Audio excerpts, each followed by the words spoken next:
Hola, nens i nenes, avui us vull explicar una faula. Una faula és com un conte, però hi surten animals. En aquest cas, la llebre i la tortuga.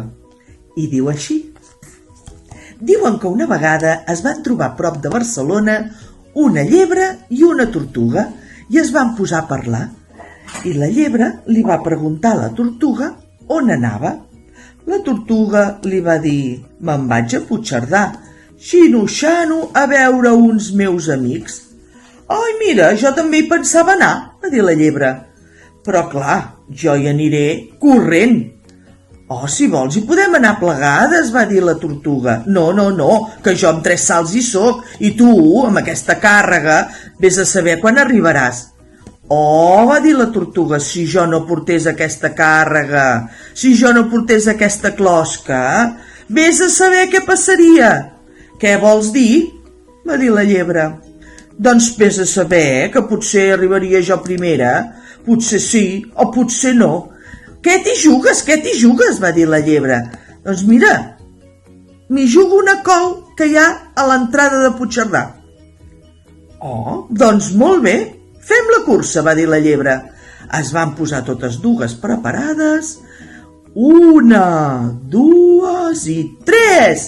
La llebre va sortir disparada i la pobra tortuga, al seu pas, a poquet, li va anar al darrere.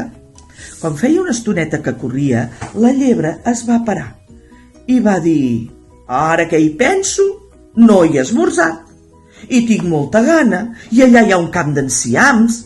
Va anar cap al camp d'enciams i va començar a menjar, ara un, ara l'altre, ara una fulla d'aquí, ara una fulla d'allà, i va quedar amb la panxa ben plena, i com que tenia molta set, se'n va anar cap a una font i vinga a beure aigua. Ara sí que tenia la panxa plena i tenia una son, així que es va posar a la vora d'un arbre i es va posar a dormir. I allà es va quedar, ben dormida.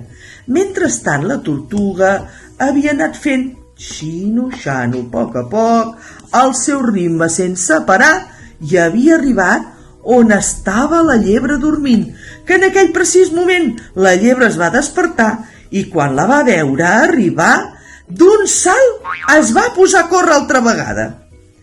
La tortuga prou que va veure el camp d'enciams, prou que va veure la font, però ella sense descansar, xino-xano i al seu pas va anar tirant sense parar.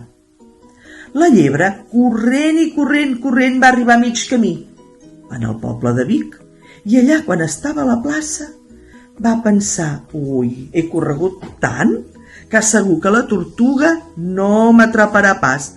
Tinc temps d'anar a veure uns amics meus i potser quedar-me a sopar i tot. I sí, se'n va anar a veure uns amics, i en allà el van convidar a sopar, i després li van dir: bon, si vols et quedes a dormir. I la llebre va pensar: doncs sí, em puc quedar a dormir perquè aquella tortuga no crec que arribi pas. I es va quedar a dormir. La tortuga, xino-xano, va anar fent. I de bon dematí, quan la llebre es va despertar: ai, que bé que he dormit! Calla, deixa'm anar a veure si m'ha passat la tortuga. Va mirar enrere, va mirar endavant, no va veure res. Així que va pensar que encara havia d'arribar, i agafant una bona carrera, va arribar fins a Puigcerdà. Quan va arribar a Puigcerdà va començar a buscar on deu ser aquella col que va dir la tortuga. No la veig enlloc.